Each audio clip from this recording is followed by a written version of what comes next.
Subversion is the term, if you look in a dictionary or criminal code to that matter, usually is explained as a part of activity to destroy things like religion, government, system, political, economical system of a country. And usually it's linked to espionage and such romantic things as blowing up bridges, sidetracking trains, cloak and dagger activity in Hollywood style. What I'm going to talk about now has absolutely nothing to do with the cliché of espionage or KGB activity of collecting information.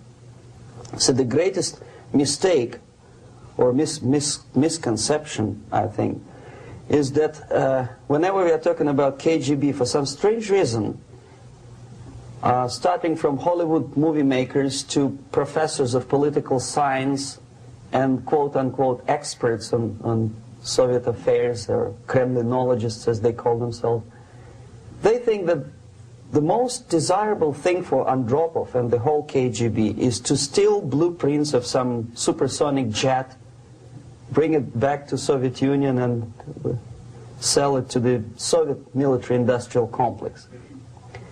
It's only partly true. If we take the whole time, money, and manpower that the Soviet Union and KGB in particular spends outside of USSR border, we will discover, of course there are no official statistics unlike with CIA or FBI, that the espionage as such occupies only 10 to 15% of money, time, and manpower. 15% of the activity of KGB. The rest, 85%, is always subversion. And unlike a dictionary of English, Oxford Dictionary, subversion in Soviet terminology means always a destructive, aggressive activity aimed to destroy the country, nation, or geographical area of your enemy. So there's no romantics in there, absolutely. No blowing up bridges, no microfilms in Coca-Cola cans, nothing of that sort. No James Bond nonsense. It's most of this activity is overt, legitimate, and easily observable if you give yourself time and trouble to observe it. But according to the law and law enforcement systems of the Western civilization, it's not a crime. Exactly because of misconception, manipulation of terms. We think that subverter is a person who is going to blow up our beautiful bridges. No. Subverter is a student who comes for exchange, a diplomat, an actor, an artist, a journalist like myself was 10 years ago. Now, subversion is an activity which is a two-way traffic. You cannot subvert an enemy which doesn't want to be subverted. If you know history of Japan, for example, before 20th century, Japan was a closed society. The moment a foreign boat comes to the shores of Japan, the Imperial Japanese Army politely tells them to get lost. And if American salesman comes to the shore of Japan, let's say 60 or 70 years from now back, and says, oh, I have a very beautiful vacuum cleaner for you, with the good financing, he says, please leave us, we don't need your vacuum cleaner. If they don't leave, they shoot them to preserve their culture, ideology, traditions, values intact. You were not able to subvert Japan. You cannot subvert Soviet Union because the borders are closed. The media is censored by the government. The population is controlled by the KGB and internal police. With all the beautiful glossy pictures of Time magazine and Magazine America, which is published by the American embassy in Moscow, you cannot subvert Soviet citizens because the magazine never reaches Soviet citizens. It's collected from the newsstands and thrown to garbage can. Subversion can be only successful when the initiator, the actor, the agent of subversion has a responsive target. It's a two-way traffic. United States is a receptive target of subversion. There is no response similar to that one from United States to the Soviet Union. It stops halfway somewhere. It never reaches here. The theory of subversion goes all the way back 2,500 years ago. The first human being who formulated the tactics of subversion was a Chinese philosopher by the name of Sun Tzu.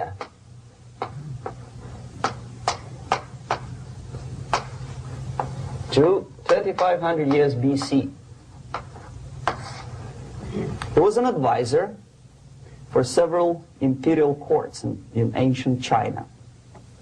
And he said, after long meditation, that to implement state policy in a warlike manner, it's the most counterproductive, barbaric, and inefficient to fight on a battlefield. You know that war is continuation of state policy, right? So if you want successfully to implement your state policy and you start fighting, this is the most idiotic way to do it. The highest art of warfare is not to fight at all, but to subvert anything of value in the country of your enemy, until such time that the perception of reality of your enemy is screwed up to such an extent that he does not perceive you as an enemy, and that your system, your civilization, and your ambitions look to your enemy as an alternative, if not desirable, then at least feasible. Better red than dead. That's the ultimate purpose, the final stage of subversion, after which you can simply take your enemy without a single shot being fired, if the subversion is successful. This is basically what subversion is. As you see, not a single mentioning of blowing up bridges. Of course, Sun Tzu didn't know about blowing up bridges. Maybe there were not that many bridges at that time. But the basics of subversion is being taught to every student of KGB school in USSR and to officers of military academies. I'm not sure if the same author is included in the list of reading for American officers, to say nothing about ordinary students of political science. I had difficulty to find the translation of Sun Tzu in the library of a university in Toronto and later on here in Los Angeles. But it's a book which is not available. It is forced to every student in USSR. Every student who is taught to be dealing further in his future career with foreigners. What subversion is? Basically, it consists of 4 periods, time-wise. If we start from here and go this way, time, right? This is the beginning point. The first stage of subversion is the process which is called, basically, demoralization. It says for itself what it is.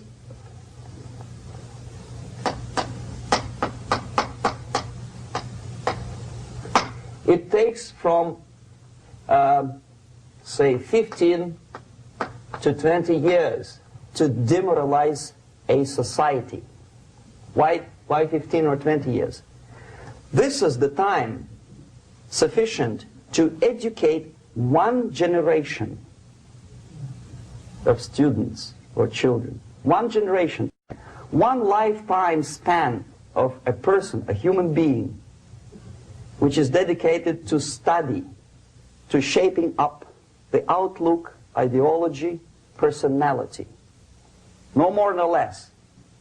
Usually it takes from 15 to 20 years. What it includes? It includes influencing, or by various methods, infiltration, propaganda methods, direct contacts, doesn't really matter. I will describe them later. Of various areas where public opinion is formulated or shaped. Religion, educational system, social life, administration, law enforcement system, military, of course, and labor and employer relations, economy. Okay? 5 areas. I will not write them down because we will not have enough space. Sometimes when I describe all the methods, students ask me question, are you sure this is the result of the Soviet influence? Not necessarily. You see, the tactic of subversion, about which I'm talking, is similar to the martial art, the Japanese martial art. If some of you are familiar with that tactic, probably you will remember that if an enemy is bigger and heavier than yourself, it would be very painful to resist his direct strike. If a heavier person wants to strike me in the face, it would be very naive and counterproductive to stop his blow. The Chinese and Japanese judo art tells us what to do. First to avoid the strike, then to grab the fist and continue his movement in the direction where it was before, right? Until the enemy crashes in the wall. You see? So, what happens here? The target country obviously does something wrong. If it's a free democratic society, there are many different movements within the society. There are obviously, in every society, there are people who are against this society. They may be simple criminals, ideologically in disagreement with the state policy, conscientious enemies, simply psychotic personalities who are against anything. Right? And finally, there are a small group of agents of a foreign nation, bought, subverted, recruited. Right? The moment all these movements will be directed in one direction, right? This is the time to catch that movement and to continue it until the movement forces the whole society into collapse, into crisis, right? So that's exactly the martial art tactic. We don't stop an enemy. We let him go. We help him to go in the direction we want them to go. Okay? So, on the stage of demoralization, obviously there are tendencies in each society, in each country, which are going to opposite direction from the basic moral values and principles. To take advantage of these movements, to capitalize on them, is the main purpose of the originator of subversion. So we have religion, we have education, we have social life, we have power structure, we have labor relations, unions, and finally we have law and order. 1, 2, 3, 4, 5, 6. Okay? These are the areas of application of subversion. What it means exactly? In case of religion, destroy it, ridicule it, replace it with various sects, cults, which bring people's attention, faith, whether it is naive, primitive, doesn't really matter. As long as the basically accepted religious dogma is being slowly eroded and taken away from the supreme purpose of religion, to keep people in touch with the supreme being, that serves the purpose. Therefore, replace accepted, respected religious organizations with fake organizations. Distract people's attention from the real faith and attract them to various different faiths. Education. Distract them from learning something which is constructive, pragmatic, efficient.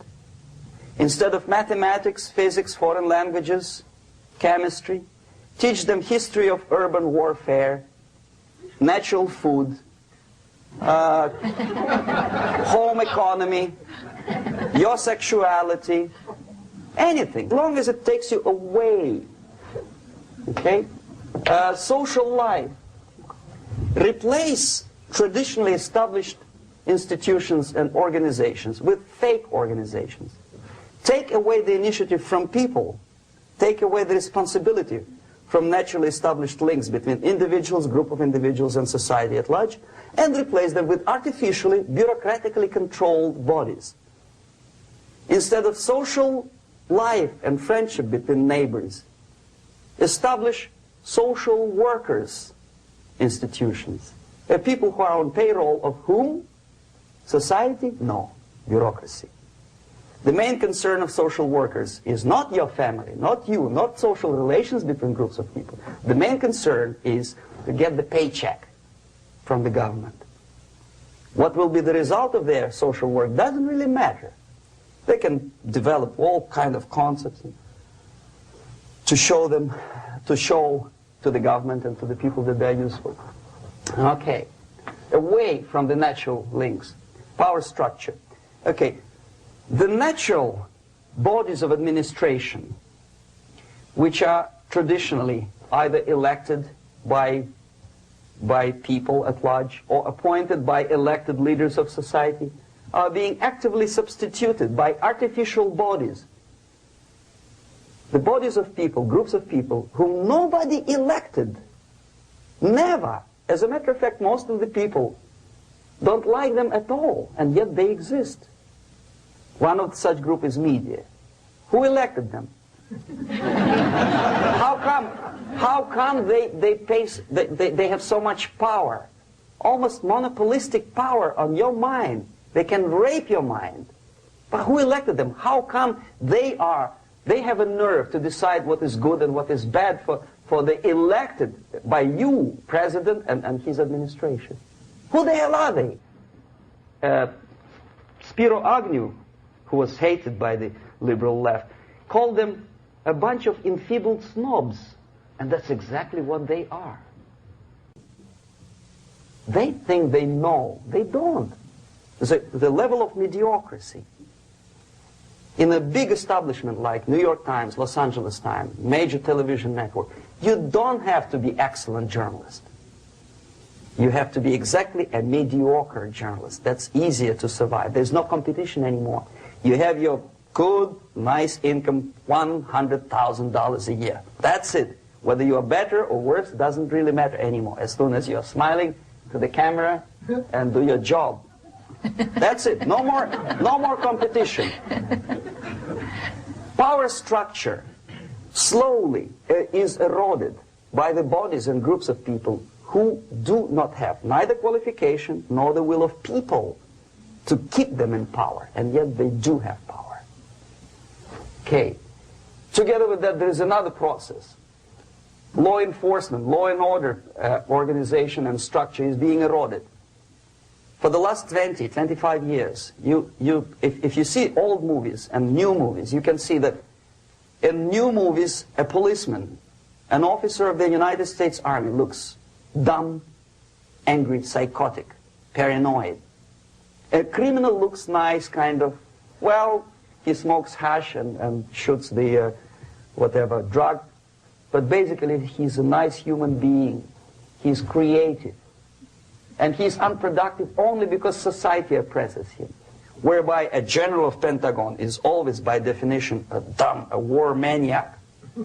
A policeman is a pig, rude policeman. He abuses his power. You know? A generalization like that. The hatred, the mistrust to the people who are supposed to protect you and enforce law and order. Moral relativity. The Angelo Buono process lasted 2 years in Los Angeles. And yet there are still some lawyers who say, look, he's a nice character, as a matter of fact. There was some witness who said, also a criminal, who said, well, he's a nice guy. I asked him one day to burn a house of my enemy, and he wouldn't do it. Nice fella. Erosion. A slow substitution of basic moral principles, whereby a criminal is not a criminal, actually. He's a defendant. Even if his guilt is proven, there is still a doubt to kill or not to kill, to be or not to be. Thou shalt not kill, yes, but this line may not necessarily be applicable to a murderer. Thou shalt not murder. That should be the presumption, not that thou shalt not kill. Okay, labor relations. At this stage, within 15 to 20 years, we destroy the traditionally established links of bargaining between employer and employee. The classical Marxist-Leninist theory of natural exchange of goods. A person A has 5 sacks of grain and person B has 5 pairs of shoes. And the natural exchange without money is when they bargain between each other. And only with the introduction of the third force, C, an entirely third foreign stranger who says, no, don't give him 5 sacks of grain, give it to me. And you give me your 5 pairs of shoes, and I will distribute it accordingly, so that the economy will go. This is the death of natural exchange, death of natural bargaining. Well, trade unions were established 100 years ago. The objective was to improve working conditions and to protect the rights of workers from those employers who were abusing their right because they had more money. Objectively, at that time, initially, the trade union movement did work. What we see now is that the bargaining process is no longer resulting in the compromise, which is leading objectively to betterment of working conditions and increase of salary. What we see is that after each prolonged strike, the workers lose. Even if they have 10% increase of their salaries, they cannot catch up due to inflation and due to missed time. More than that, millions of people suffer from that strike because economy now is interdependent. It's intertwined like one body. If previously steel workers, say 100 years ago, could strike and nobody would suffer, now it's impossible anymore. If a garbage collector strikes today, the rest of the multi-million city is stinking. I mean, there's no more service. In Quebec, for example, we had the electricians who were on strike in the middle of winter. You can freeze your bottom, and they still were on strike. Did they catch up with the salary? No, they lost. Who benefited? The leaders of trade unions. What is the motivation for strike? Improving of workers' condition? No, obviously it's not. Then what is it? Ideology. To prove to these capitalists. And the obedient horde of workers, like sheep, follow these people. And they cannot disobey. Why? Because if they do, you know what happens to them. Pickets, murders, shooting truck drivers by picketers. In Montreal, for example, I saw with my own eyes when I was correspondent of CBC International, Canadian Broadcasting Corporation, when the workers of aircraft factory destroyed computers and the equipment in the factory. And the administration employed strike breakers. Their cars were turned upside down and burned. Their houses were burned. Their kids were intimidated. And some victims were there. Of that you can be sure. Why? To improve conditions of workers? No. Ideology. Okay, so this is what happens basically. It may or may not happen without the help of the Soviet Union. But the natural tendencies are being greatly taken advantage of and capitalized by the Soviet propaganda systems. How? Whenever trade union strikes, we have influx of propaganda, mass media, ideological dissemination. The workers' right, and we repeat it like parrots. Yes, workers' right. Whose rights? Workers? No. The only freedom of worker to sell his labor according to his own desire and will is taken away from him. By whom? By trade union boss. Unlimited power is given. Responsibility. I want to sell my labor not for $2.50 an hour, but for $2. I don't have right. My freedom is denied to me.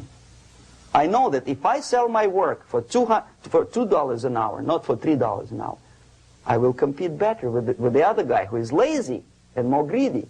I don't need $3. I need only $2. No, I was made to believe by media, by business, by advertising agencies that I need more and more and more. Have you ever heard any advertising on TV to consume less? No. No way. Whether you need a six-cylinder car or not, you have to buy it. And hurry up. When I was driving here, on the local radio station, an excited announcer said, "You hurry up, rush and save, save, save. There is a pantyhose sale." Save by buying more. See? Of course. It would be too naive to expect that KGB makes that advertising agency to do such a crazy commercial. No, of course not. But what we did when I was working for Novosti Press, we would snow plow editorial offices, student organizations, religious groups with literature of class struggle, if not directly Marxism-Leninism propaganda, then a propaganda of legitimate aspirations of working class, betterment of life, equality. Equality, mind you. President Kennedy once said, we will make America to believe that people are born equal. Are people born equal? Is there any mentioning in the Bible or any other holy scripture in any religion, if you don't believe me, go to the library and check it. There is not a single word about equality. Just the opposite. By your deeds, God will judge you. What you do is important. The merit of your personality. You cannot legislate equality. If you want to be equal, you have to be equal. You have to deserve it. And yet we build our society on the principle of equality. We say people are equal. We know it is false. It's a lie. Some people are tall and stupid. Others are short, bold, and clever.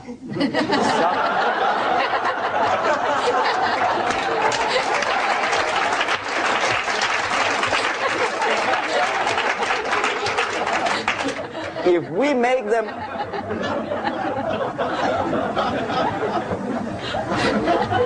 make them equal by force, if we put the principle of equality in the basis of our socio-political structure, it's the same thing as building a house on sand. Sooner or later it will collapse, and that's exactly what happens.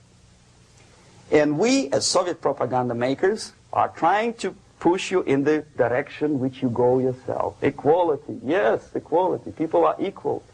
Land of equal opportunities. Is it true or not? Think about it. Equal opportunities. Should there be equal opportunities? For me and for a lazy bastard who comes here from some other country and immediately registers as a welfare recipient benefits? I never received a single dollar. No, sorry, I did receive once. But I never applied for welfare. For the 13 years, I took any job. Security guard, journalist, taxi driver, anything. Well, I was restless, but some people don't like it. They immediately. So why should we have equal opportunities? Why? The equal opportunity to excel. Equal opportunity in equal circumstances, yes, but we know people are different. To excel, yes, provided we reach the same level of excellency, perfection, which is hypothetical, distant future. Yes, maybe. But we know perfectly well that even with the best intentions, people could not be equal. Why should we have equality in the, say, legal system? Myself, I'm considering myself a law-abiding citizen, and a person who comes here to rob and shoot, say, the United States administration under Carter, imported thousands of Cuban criminals. They were known criminals, yet they were accepted. Do you think it's fair if myself and my wife from Philippines, who work like excuse me, horse as a lab technician in a hospital should have the same rights as a criminal from Cuba? Why? And yet we repeat as parrots, equality, equality, equality. And the Soviet propaganda system helps us to believe that equality is something which is desirable. Democracy, as it was established by fathers of this country, of this system in the last century, is not equality. It's the system where different people, unequal people, have a chance to survive and help each other in constant competition, in constant perfection, not in equality, which is superimposed from a godfather or nice person in Washington, D.C. And the absolute equality exists in Soviet Union, quote-unquote equality. Everybody is equal in dirt, except some people are more equal than the others in Politburo. So, the moment you bring a country to the point of almost total demoralization, when nothing works anymore, when you are not sure whether it is right or wrong, good and bad, but there's no division between evil and good, when even the leaders of church sometimes say, well, violence for the sake of justice, especially social justice, is justified in the countries like Nicaragua, El Salvador, well, maybe Rhodesia, and we listen to them and say, yeah, probably it's true. Is it true? No, it is not true. Violence is not justified, especially for the sake of quote-unquote social justice introduced by Marxist-Leninists, that is my former colleagues from Novosti Press Agency. Okay, so we reached that point. The next step is destabilization.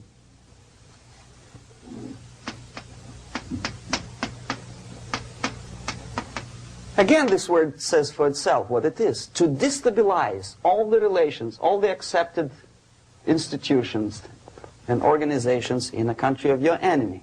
How you do it? You don't have to send a battalion of KGB agents to blow up bridges. No. You let them do it themselves. The area of application is, again, it's narrower now. Not like the previous case. The overt legitimate actions of the KGB in this case would be hardly noticeable. There is no crime if a professor who recently went to USSR introduces a course of Marxism-Leninism in a Californian college, for example. Nobody is going to come to his doorstep and say, okay, mister, come, you are under arrest. No, it's not a crime. It's not even considered a moral crime against your country. So the area of application here is narrowing down to economy, again, labor relations, right? To law and order, plus military. And economy, law and order. Yes, and again, the media, but wider scope, little bit different. I'll explain you later. Okay, basically 3 areas. Economy. The radicalization of bargaining process. If on that stage we still could achieve, theoretically, some positive compromise between the negotiating sides with say, arbitrary, introduction of arbitrary judges, a third side, objectively judging the demands of both sides. Here it's radicalization. On the stage of destabilization, we cannot come to compromise even within a family. The husband and wife couldn't figure out which is better. Husband wants his kids to eat at the table, and wife wants a child to roam around the room and drop food all over the floor. They cannot come to compromise unless they start a fight. It's impossible to reach a compromise, constructive compromise, between neighbors. Some people say, I don't like you to watering your lawn at that time because exactly at that time I'm walking my dog and he's getting nervous. He cannot pass his bowels, you know. So they cannot compromise. They go to a civil court or something like that. Radicalization of human relations. No more compromise. Fight, fight, fight. The normal, traditionally accepted relations are destabilized. The relations between teachers and students in schools and colleges. Fight. The relations between, in economical sphere, between laborers and employers are further radicalized. No more acceptance of the legitimacy of demands of workers. Unlike Japanese, with the theory Z, if you ever heard about it, where the workers are involved in the decision-making process, therefore they don't have moral incentive to fight their bosses.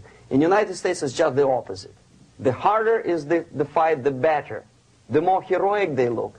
When the Greyhound network was on strike recently, the correspondents of local TV networks all over the United States were approaching the strikers, and they say, oh yes, we are doing something nice. They look like heroes and they were proud. There was some family, the husband was a bus driver.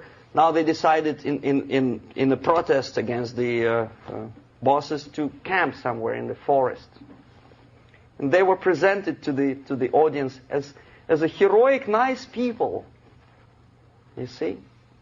The violent clashes between passengers, picketers, and the strikers are presented as something normal. 10, 15, 20 years ago, we would be angry, say, why so much hatred? Today we are not. We say, well, commonplace. Radicalization, militarization sometimes. As I explained on that stage, I took a step a little bit further. Shooting people. Okay, law and order now also is pushed into the area where previously people settled their differences peacefully and legitimately. Now we are getting with this court cases in the smallest irrelevant cases. We cannot solve our problems anymore. The society at large becomes more and more antagonistic between individuals, between groups of individuals, and the society at large. The media puts himself in the opposition to the society in general, at large. Separate, alienated. Okay? On that stage, you remember I was talking a couple of hours ago about the sleepers. That's when the students from, say, United States, if they are trained in Lumumba University, or developing nations, that's the students I was dealing with, are being sent back from the Soviet Union here. Or if they were already in the United States, in the country, which is the object of subversion, they spring to action. The sleepers go up. They slept for 15 to 20 years. Now they become leaders of groups, preachers, I don't know, public figures. Prominently they actively include themselves in a political process. All of a sudden we see a homosexual. 15 years ago he did his dirty job and nobody cared. Now he makes it a political issue. He demands recognition, respect, human rights, and he rallies a large group of people. And there are violent clashes between him and police, his group and ordinary people, no matter what. It's black against white, yellows against green, doesn't matter where the division line goes. As long as this group come into antagonistic clash, sometimes militantly, sometimes with firearms, that is destabilization process. The sleepers, many of whom are simply KGB agents, become leaders of the process of destabilization. Doesn't mean that Comrade Andropov sends Comrade Ivanov to the United States. The person who takes care is already here. He is a respected citizen of the United States. Sometimes he gets money from various foundations for his legitimate struggle for, I don't know, human rights, women's rights, kid lib, prison lib, whatever. There are sympathetic Americans who donate their money to him.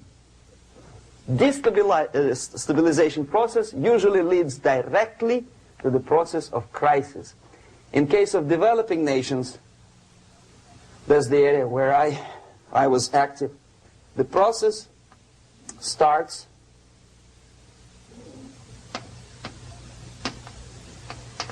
when the legitimate bodies of power, the social structure collapse. It cannot function anymore. So instead, we have artificial body injected into society, such as non-elected committees. You remember I was talking about them here. Social workers who are not elected by people, media who are self-appointed rulers of your opinion, some strange groups which claim that they know how to lead society forward. They don't usually. All they care is how to collect donations and sell their own concocted ideology, mixture of religion and ideology. Here, we have all this artificial body claiming power. If the power is denied to them, they take it by force. In case of Iran, for example, all of a sudden we have revolutionary committees. What kind of revolution? There was no revolution yet, and yet they had the committees. They were taking power of judgment. They had the power of execution, they had the power of legislation, and that they had the power of judicial. All of them combined in one person, who is half-baked intellectual, sometimes graduated from Harvard University or Berkeley. He comes back to his country and he thinks that he knows the answer to all the social, economical problems. Okay? Crisis is when society cannot function any more productively. It collapses, obviously. That's the word for crisis. So therefore, the population at large is looking for a savior. The religious groups are expecting a messiah to come. The workers say, we have family to feed. Let's have a strong government, maybe socialist government, centralized. When somebody put the employers on their place and let us work. We are sick and tired of going to strike and missing overtime and all that stuff. We need some strong man, strong government, a leader, a savior is needed. Population is sick and tired already. And here we are. We have a savior. Either a foreign nation comes in, or the local group of leftists, Marxists, no matter what they call themselves, Sandinista, a reverend or some sort, Bishop Muzureva, like in Zimbabwe, doesn't matter. A savior comes and says, I will lead you. So we have two alternatives here. Civil war, an invasion. Okay? See how it goes? Civil war, we know what it is. Lebanon is the best example. The civil war, which was artificially implanted in Lebanon by injection of force of PLO, Palestinian Liberation Organization. Invasion we had in many other countries like Afghanistan, name any East European country, it was invaded by the Soviet army. But the result is the same. The next stage is normalization. Normalization is a very ironic word, of course. It is borrowed from 1968 situation in Czechoslovakia, when the Soviet propaganda and after them New York Times declared the country is normalized. The tanks moved into Prague, so there is no more Prague Spring, there is no more violence. Normalization. At that stage, the self-appointed rulers of the society don't need any revolution anymore. They don't need any radicalism anymore. So this is the reverse from destabilization. Basically, it is stabilizing the country by force. So all these sleepers and activists and social workers and liberals and homosexuals and professors and Marxists and Leninists are being eliminated. physically sometimes. They've done their job already.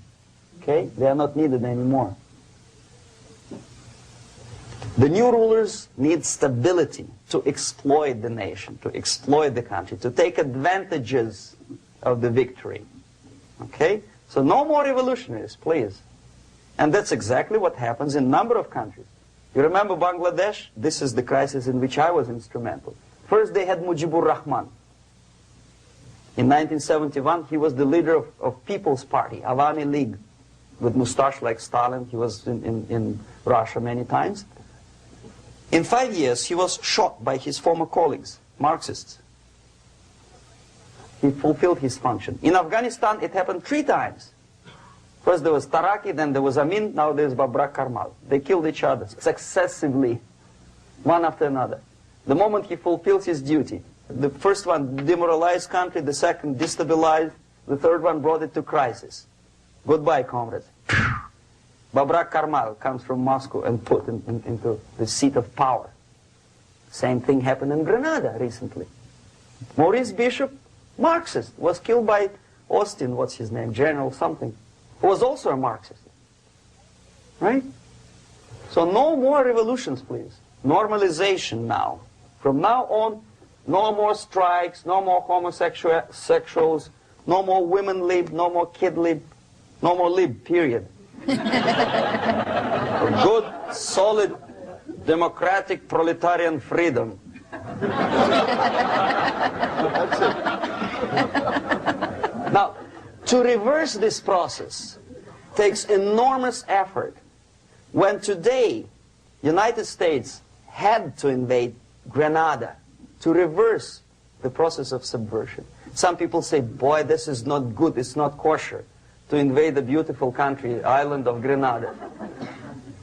Well, why didn't you stop the process here, when Grenada was just approached by leftists? Why not to prevent Maurice Bishop to come in power in the first place? Did Grenadians want him? Very questionable. They didn't know who was Maurice Bishop in the first place. He came to power by coup d'etat himself. Okay? No, we let the situation develop further and further and further until the crisis and normalization very soon. And then the United States decided to invade country, discovering that the country was absolutely a military base for the Soviet Union. Of course it's a drastic measure. Of course it's a pity that Marine Corps had to lose, what, 17 lives. Very bad. Why not to stop the process before it comes to crisis? Oh, no, intellectuals will not let you. It's interference into domestic affairs. They're very careful not to let American administration to interfere in domestic affairs of Latin American countries.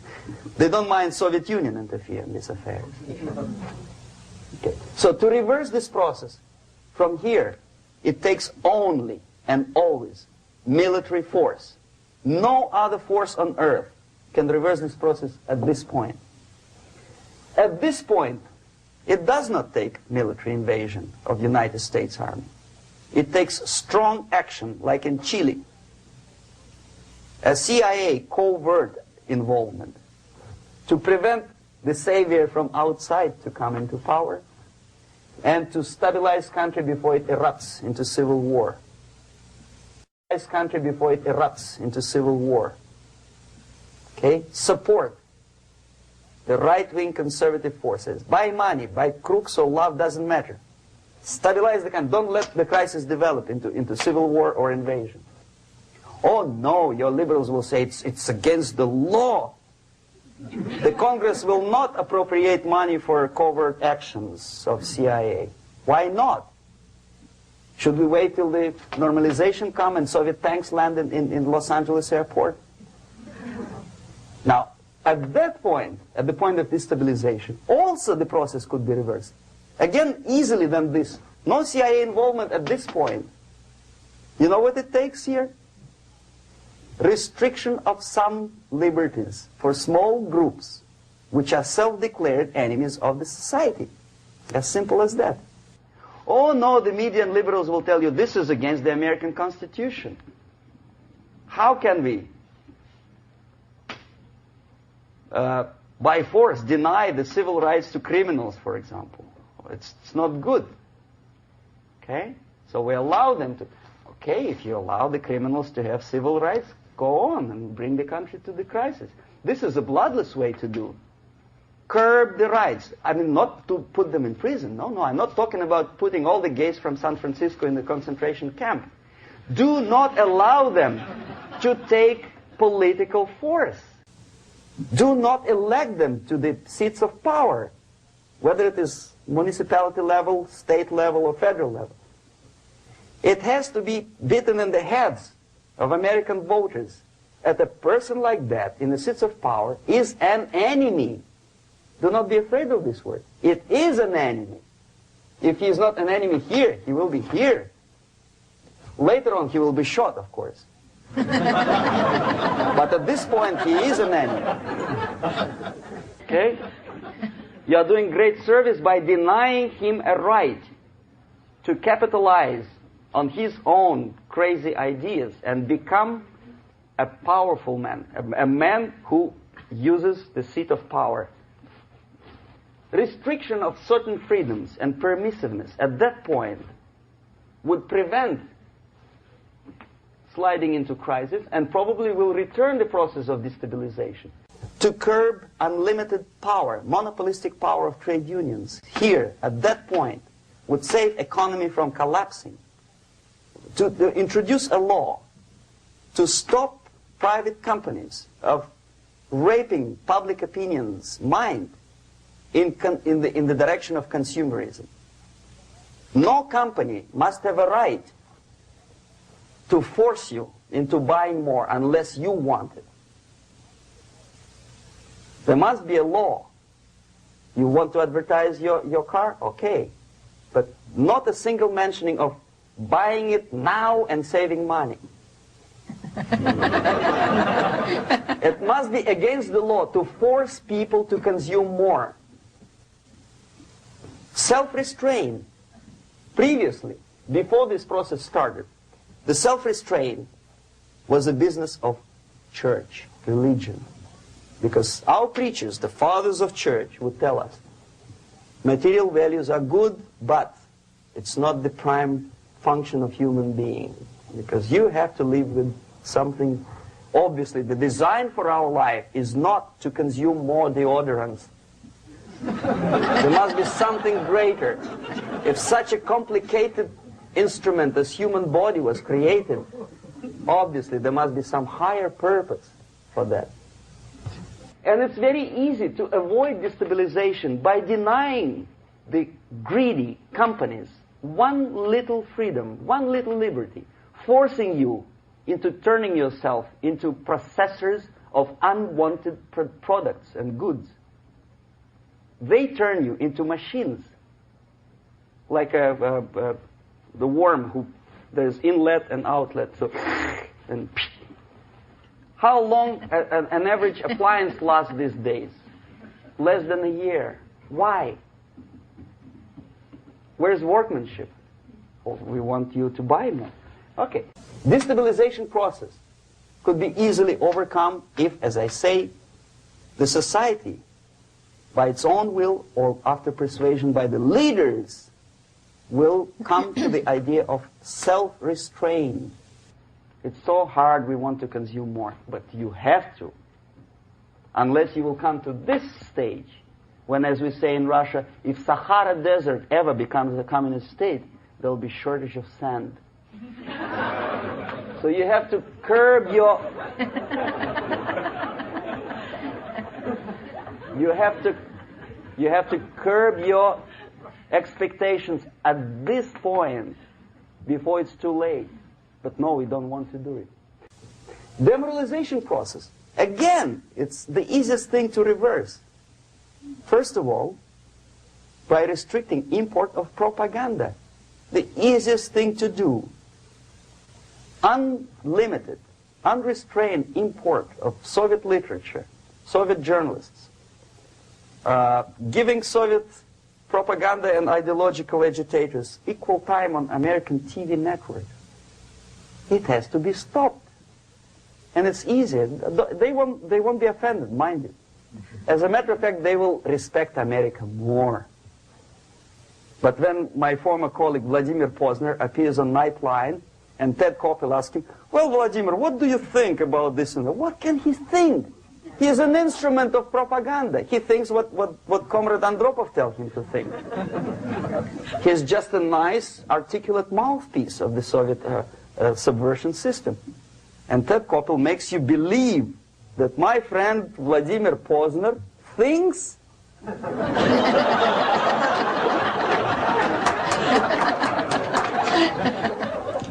the process of demoralization may not have started at all if at that point the country, which is a recipient of subversion, actively, not violently, but actively, prevents importation of foreign ideology. I don't want America to follow the pattern of ancient Japan. You don't have to shoot every foreigner when it approaches the sacred borders of the United States. But when he offers you a junk in the disguise of very shiny something, you have to tell him, no, we have our own junk.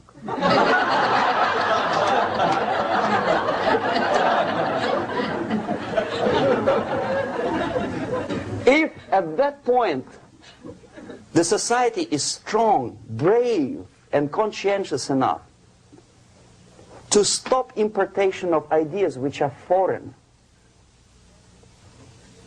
then the whole chain of events could be prevented. Recently I've been to Philippines, and I was shocked how in big cities like Manila, children listen to deafening music. A melodious nation with long traditions of good, nice ethnic music, introduced by Spanish long time ago, maybe 2 centuries, 3 centuries ago, I don't remember how long. All of a sudden listen to musical garbage, blasting their radios at full blast, at full volume. Why?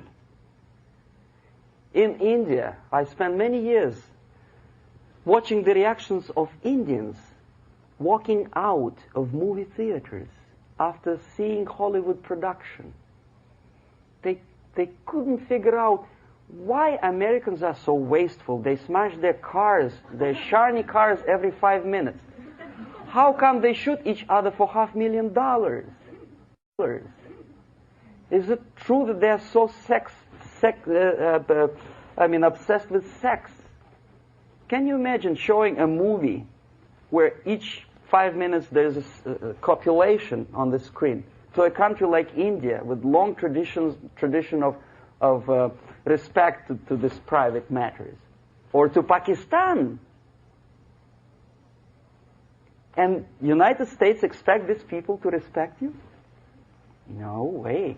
Oh yes, they will see the movie, they'll pay 5 rupees to see that garbage, but they walk out and will tell their kids, don't respect Americans, don't be like Americans. See? So, the process of demoralization could be stopped right here, both as an expert and as an import. And that takes one step, one very important thing to do. You don't have to expel all the KGB agents from Washington, D.C.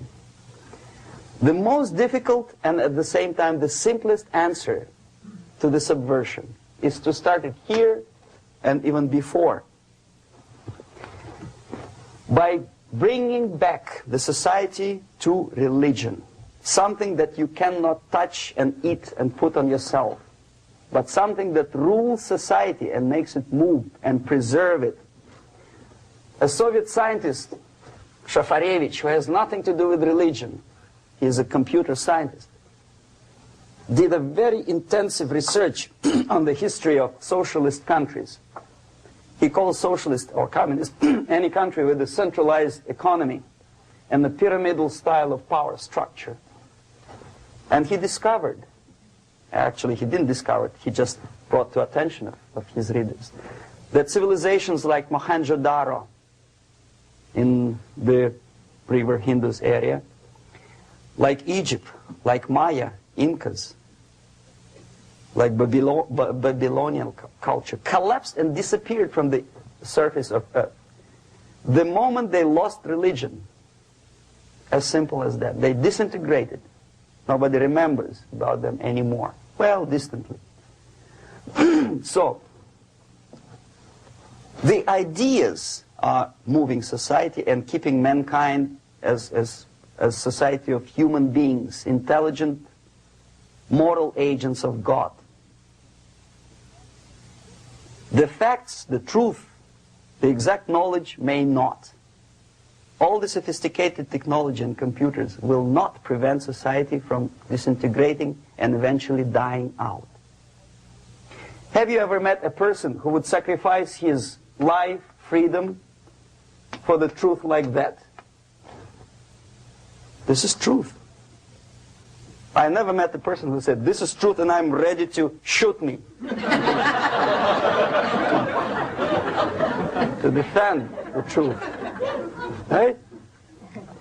But millions sacrifice their life, freedom, comfort, everything for things like God. Like Jesus Christ. It's an honor. Some martyrs in the Soviet concentration camp died. And they died in peace, unlike those who shouted, "Long live Stalin," knowing perfectly well that he may not live long. Something which is not material moves society and helps it to survive. And the other way around. The moment we turn into 2 by 2 is 4 and make it a guiding principle of our life, our existence, we die. Even though this is true, and this we cannot prove. We only can feel and have faith in it. So the answer to ideological subversion, strangely enough, is very simple. You don't have to shoot people, you don't have to aim missiles and Pershings and cruise missiles at Andropov's headquarters. You simply have to have faith and prevent subversion. In other words, not to be a victim of subversion. Don't try to be a person who in judo is trying to smash your enemy and being caught by your hand. Don't strike like that. Strike with the power of spirit and moral superiority. If you don't have that power, it's high time to develop it. And that's the only answer. That's it. Thank you.